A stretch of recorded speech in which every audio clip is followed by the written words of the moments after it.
Alright, ladies and gentlemen, so today we are going to be reviewing about the Civil War and all we have learned. So remember, the Civil War started with the Battle of Fort Sumter in 1861. It was the first attack on the Union by the Confederacy and was the official start to the war. Now, the first major battle happened right here in Virginia, and the name of that battle was the Battle of Bull Run. And that battle was really important because the South defeated the North.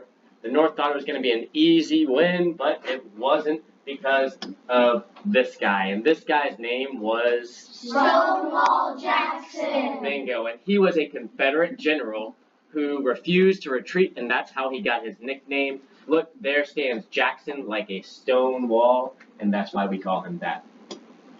As the war continued, there were more battles fought throughout Virginia, one of which was fought near Norfolk and Hampton Roads between the Monitor and the Merrimack.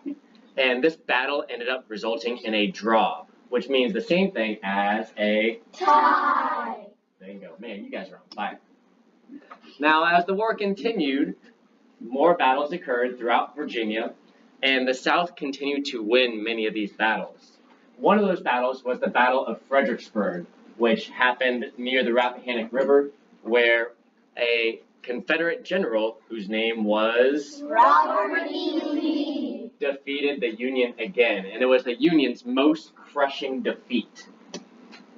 Now, there's a picture of Robert E. Lee again. He was the main general of the Confederacy throughout the Civil War, and he was a really good strategist. As the war progressed, Abraham Lincoln, who was President of the United States during that time, issued a really famous document, and that document freed all slaves. It was called the Emancipation Proclamation. Ooh, that's a tongue twister. So that document, again, freed all slaves, and something else that Abraham Lincoln did that was really important during the war was that he blockaded southern ports, which made it difficult for the South to get supplies and really cut off their economy during the war. So a brilliant strategic move. Now, throughout the war, various groups of Virginians supported different sides and had different roles. White Virginians fought for the South. They fought as soldiers in the Confederate Army. Free African Americans, on the other hand, supported the Union. And they may have supported in the beginning just with helping out with the war effort, but as the war went on, they actually served as soldiers in the Union Army. Now, enslaved African Americans, they provided labor for the South during the Civil War. And remember, another word for labor is Supply. another word for labor is work. So they worked for the South and the Confederacy during the Civil War, doing things like farming, doing things like helping to provide supplies, things like that. And then lastly, another group who didn't really have a big role during the Civil War were Native Americans.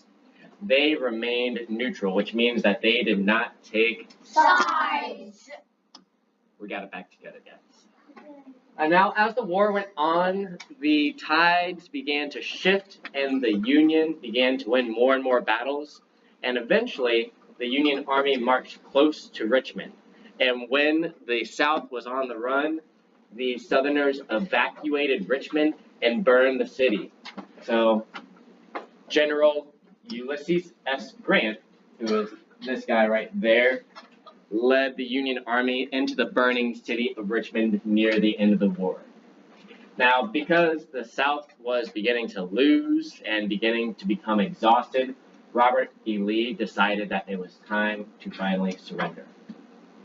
And that surrender happened at Appomattox Courthouse in April of the year 1865, which officially ended the Civil War. And that is all that we have learned. Awesome, good job reviewing today, guys.